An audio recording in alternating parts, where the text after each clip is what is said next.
Hi, I'm James Eade of the Eade Foundation. You can call me Jim. The Eade Foundation is dedicated to building communities through chess. And if you're part of a community, you're never alone. And if you play chess, you can be part of the community. It doesn't matter what language you speak. It doesn't matter what country you're from. You can be part of the chess community if you want to play chess. So today's topic is, well, this is the Eade Foundation sponsored Chess Files. And the answers are out there. And today's question is, what does chess philanthropy mean? And to answer that question, I've got two guests, and I want to bring them on now. The first is Al Lawrence. The second is Steve Doyle. And Al and Steve, you're part of a chess charity organization, are you not? It's the U.S. Chess Trust, you bet. I can see the banner, the picture in the background. That's very impressive. Oh, do I have that up? I was yes. Just incidental. Yeah, I keep that around. And so that's the U.S. Chess Trust, and it's a 501c3. And you know, like all philanthropies, I think our mission really is to improve people's lives, and we're convinced that, as I think many of your viewers will agree, that chess helps improve people's lives. And we focus on at-risk kids, disabled kids, veterans, and the elderly.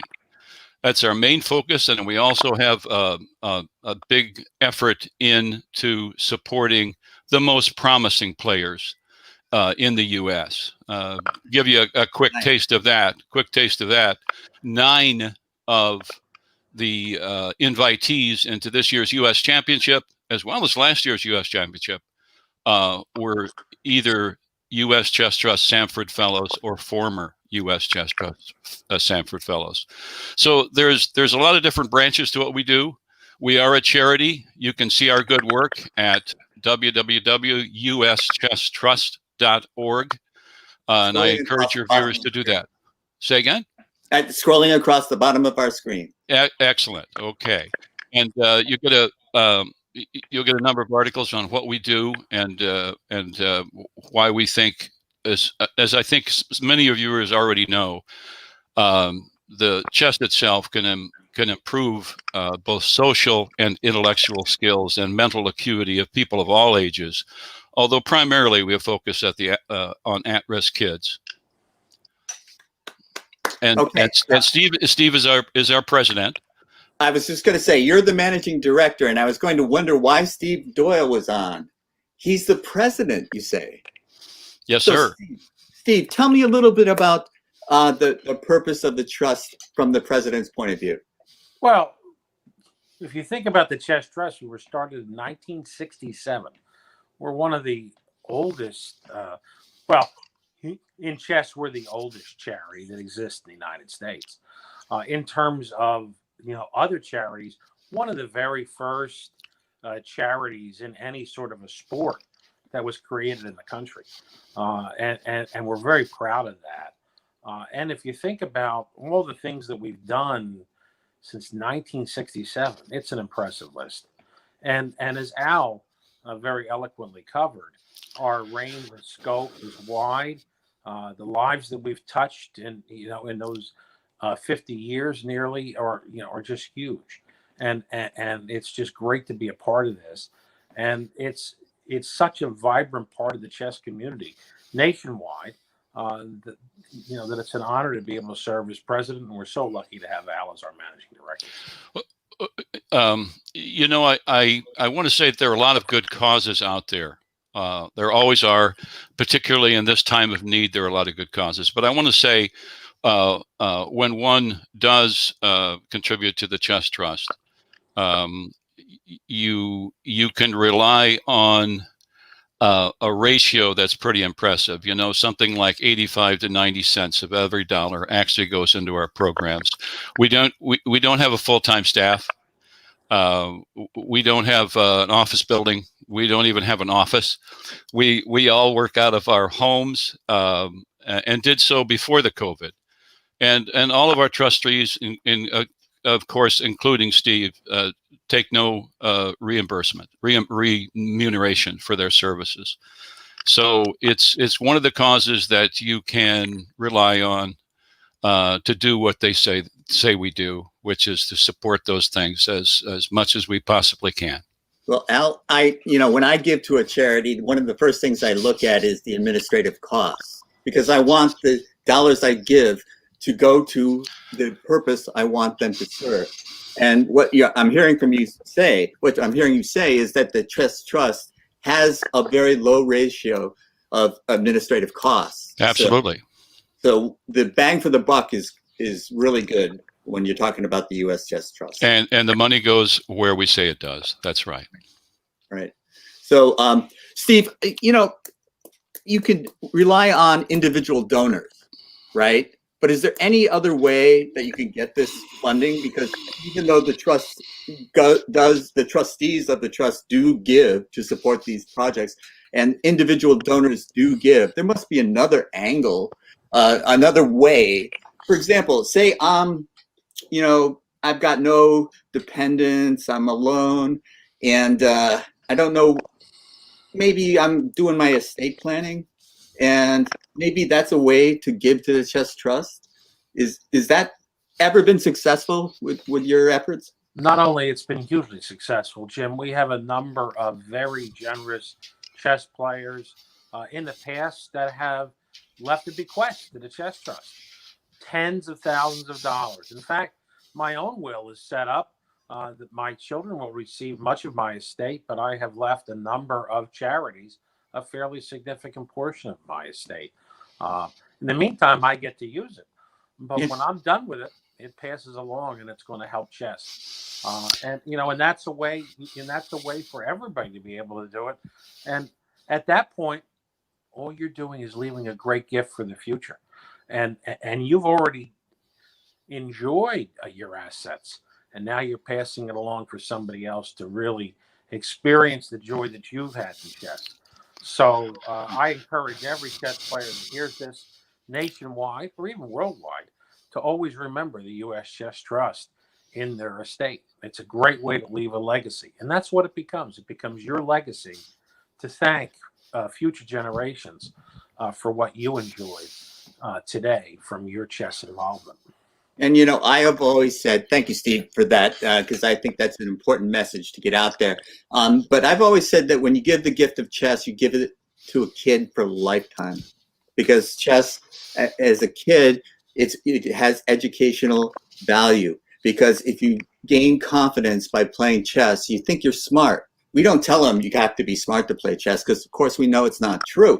You have to be able to know certain things. You have to gain a certain knowledge of how the pieces move and that sort of thing. But then you're at square zero. You don't know it enough to play a game. So you learn a lot. And when they think that they can learn chess, then the math tables don't seem so hard. And that confidence that they gain is directly transferable back into the classroom. And so as an adult, it's a pleasant pastime. And in our elder ages, it's a solace.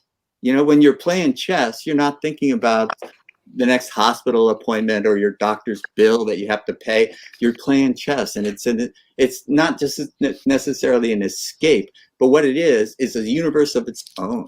And we have a universal language that we call chess. So it doesn't matter what language you speak or where you're from. You can know how to play chess. You can play chess with anyone. So I also want to congratulate you guys on not only on the Sanford, which is an example of estate planning. It gives the best players a chance to study and maybe get coaching and other things so that they compete at the very highest levels, the elite players.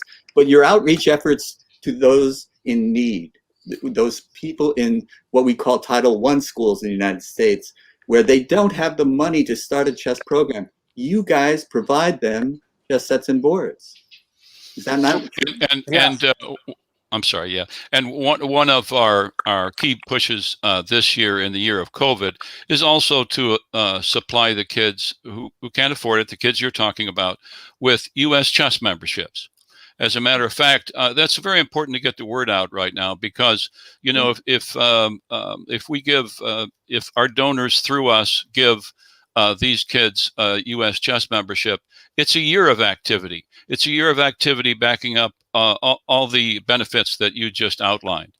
And they can, and people can, and we want to encourage coaches and parents and teachers to contact us about those kids in need, those at-risk kids, who need that small amount but important access to organized chess. Yeah, I remember some great stories over the years of of parents and coaches and teachers that reached out to us from very poor areas of the United States, and they were just looking for some help. And it could be small help. It was maybe some memberships, a demo board, chess sets, pieces. Over the years, there's been a variety of things that we've supplied to schools nationwide as need was there and as resources permitted. But at a minimum, we try and get chess sets and boards. And it's a great program, and it's had some tremendous success in decades that we've been doing that. In some of our most at-risk areas in the United States. And sometimes this chess at the top and this help for players who need a little help overlap. I can tell you that in the Samford program, Wesley So, I think we know who he is, top 10 player, U.S. Champion, so forth, top candidate in chess. He's often told me that when he received the Samford stipend, the Samford Fellowship, that's what kept him in chess. He was actually deciding to drop out of chess until he received that fellowship. So sometimes they overlap. Yeah, that's a big deal. That's a big deal. And he's very sincere about that. So when you guys are doing this from your homes, you're putting your time and energy into it, you're not getting paid to do it.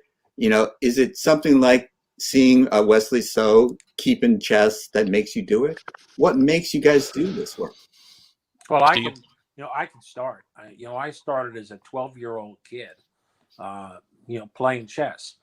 10 years ago, I think. Yeah, it was about that, Al. Thanks. And I went to the local chess club, and I started a lifelong love affair with chess. And I've played my entire life, but chess. We used to have a program. It was titled "Chess Makes You Smart." I believe that chess helped complete my thinking ability, and that helped me in my career. I was, a top executive at a Fortune 50 company, and had success way beyond my expectations for myself. I started at a small little county college, and I ended up, my last college was Yale. And all of those things just don't happen to a kid from a very, modest beginning, that you can achieve that. And I credit chess to much of my business success. And I feel this is a way to give back, just encouraging others and kids to be able to play, helping those in need in all the different categories that we have, whether it's, supporting our top players, helping kids of all ages in all parts of the country, giving those chess sets back. We also are involved in prison chess, women's chess. We help seniors. Chess staves off Alzheimer's. That's how I'm going to avoid it. I'm just going to keep playing chess so that I can keep my wits as I age. That frost on my head doesn't stop the fire in my belly from being ever so strong about chess and chess promotions. So that's my reason to participate and to serve. Outstanding, Steve. One of the things that we haven't mentioned yet also is the World Chess Hall of Fame. The U.S. Chess Trust is a partner in that and has supported it since its beginnings. And Steve is the one. I remember very well, I was working for the U.S. Chess Federation, and Steve became president, and this new young guy came in, and he had about, 10 programs that we were going to concentrate on, and we're going to, by God, get them done while he was president. And one of the things was the U.S. Chess Hall of Fame. and museum, and look at what it's become just this year. No, I'm sorry, since its beginning in St. Louis, which is now its permanent home. They've had 115,000 and counting visitors since their opening there. And they're always opening new digs and new programs. So that's something that introduces chess to a lot of people, young and old, which is right up the alley of our mission. Well, Al, when I was starting chess, it wasn't very popular. And now you're talking about, all these people going to visit the Hall of Fame.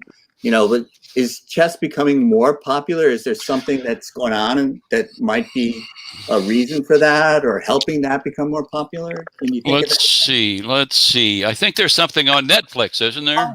Oh. Yeah. Netflix. What's that, Steve? What's on Netflix? Well, there's a great story that was written by Walter Tevis, who also wrote The Hustler. That was one of his classics, The Color of Money, and A Man Who Fell to Earth. And it's really the story, as I heard directly from him. It's a combination of two interesting players. One was Lisa Lane, who was a top player in the 1960s, and that was really the model for the character, with a little bit of Bobby Fischer thrown in to provide some of the eccentricness. Bobby was a bit clueless in many ways as to really how to function day to day. Brilliant chess player, but a little off in terms of how to manage, the more mundane things, shall we say, of life. Nicety. Yes, and this character is the perfect blend of that in a terrific storyline, and it's really one of the few movies I've ever watched. Of course, it's a series, but it's one of the few things that are just chessically perfect.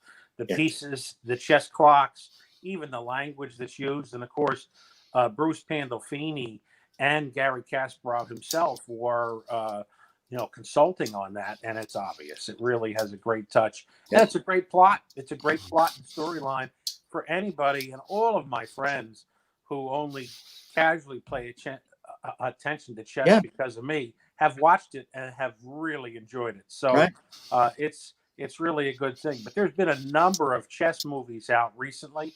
In the last several years, there was one about the Bobby Fischer match against Spassky that had top stars. Like Tobey Maguire was in that. There's been a number of others that have been out. And so chess has become mainstream, and it gives everybody something to do in these COVID days to play chess online. And a lot of our biggest, most successful in-person tournaments are moving to online also, so that keeping chess alive, which is so important for all of us. And it's a good, healthy way to be able to participate and to still enjoy so many benefits that chess has to offer until we can all see each other again face to face. Yes. And Steve, don't you have something to do with a big tournament? I don't know. It's around February or something like that. Yes, Jim. It's, every year the World Amateur Team Championship, which is the largest open chess tournament in the United States and the largest team tournament in the entire world, takes place in New Jersey. But this year we're going to be online, and it's going to be the first time that we've ever been online, and it's going to be on President's Day weekend. The New Jersey Chess Federation, which is the oldest chess federation in the country, started always holding a chess event on President's Day weekend. And really, it was encouraged by William Steinitz, who lived in New Jersey, who was world chess champion. And in 1885, he held the first event on President's Day weekend in the state of New Jersey. I didn't know that. And we have continued holding chess events on President's Day weekend. It was then Washington's birthday weekend ever since. And the team tournament has it. It's a Jersey tradition, and in all of the means that you could imagine, from Taylor ham to great bagels and great chess and seeing old friends. But it is a Jersey tradition, and we're going to hold it online this year. But it's not just Jersey, because I know some people from California who have played in that event. And we all over the world, all over the place. We've had teams from China. Yeah. We've had teams from Canada. We've had teams from the Middle East and South America. Not many international teams have come because New Jersey is not exactly what you'd call a winter destination. But for chess, it is the destination. And we've had visits from world champions. We had all three Polgar sisters come one year. We had Anatoly Karpov play in his first tournament ever in the United States that he participated in. And we had Gary Kasparov just a few years come and visit us and talk to all the players. So we've managed to get just about every U.S. Grandmaster over the years to play as well. So it's been pretty good. You think by going online, you might even expand the reach? I don't know. I'm hopeful. My goal is to just provide a place for people to be able to come on President's Day weekend so that they don't forget about it until we can be back live and in person, hopefully in 2022. But in 2021, we've got a placeholder out there, and I hope everybody comes and joins us because I'm already starting to write my jokes for the weekend so that I can make people laugh. And I hope to see everybody there play. Yeah, because I'm older than you are, but I think that I grew up playing face to face over the board competition, and this online chess is harder for me because you can't tell if your move surprised your opponent or not, which you can do in over the board chess. But I'm not the guy you're reaching out for now. These kids growing up today, they're all over the online chess. I think it's a wonderful thing, a wonderful well, one of the benefits of this terrible challenge that we're all going through is that we're improving online chess so much. So it's not now normally true in a national tournament that you won't see your opponent. You're actually seeing your opponent in many of the tournaments. And you can even see other people who play. I don't know how Steve is going to manage the huge event online. That's going to be the biggest online event of all time, probably. Probably got a challenge. I'm hoping, and we've got some logistical issues we're going to work through, and we're going to work through them successfully. We've got a great partner with the Internet Chess Club. ICC is going to be our site. The advertising will all be out in the next 30 days. You can get information on it now at njscf.org. But we're going to really do our very best. We're going to have some online rooms with some top commentators. We're going to have our usual special awards for the best chess name. And we've had some great ones over the years. And we're going to have our chess gimmick prizes. But most of all, we're going to have chess with friends and great chess and competitive chess. And that'll be a lot of fun. And Jim, I think you could play easily from California and get your own team. Always working me, Steve. That's right. And you can even wear that hat. Oh, and you're saying that I could actually see my opponent. You're going to be able to see lots of things. You're going to be able to see me. You're going to be able to see other, matches. All the matches will be available to view, so you could see Harvard versus Yale as an example and see the four boards. That's going to be what's going to be a little more unique about our site here and the way we're going to be setting this up so that you'll be able to watch the matches and see them all in one place. And that's, that is one of the things that we're going to put in place for this event. That is another advantage because, I can tell by personal experience that people don't like you hovering over their board when it's in person, so you can't really see what's going on unless there's a demo board or something like that. But the online presentation of the boards, you can follow everything without being. I think that's a great example. I mean, I remember we had this guy called Sammy Reshevsky that played in the tournament back in the day. He used to wear a hat very similar to yours, in fact. And everybody used to hover over his board. You'd see, all of a sudden, you'd look into the ballroom and I'd see 100 people around one table. And I'm like, what's going on? And of course, I'd get in there and I'd push my way in. I'm pretty good at that, big guy, I'd push my way in. And the next thing I know, I see this little tiny guy sitting on the board with that little signature hat of his. And you realize that's Sammy Reshevsky, one of the greatest players of all time.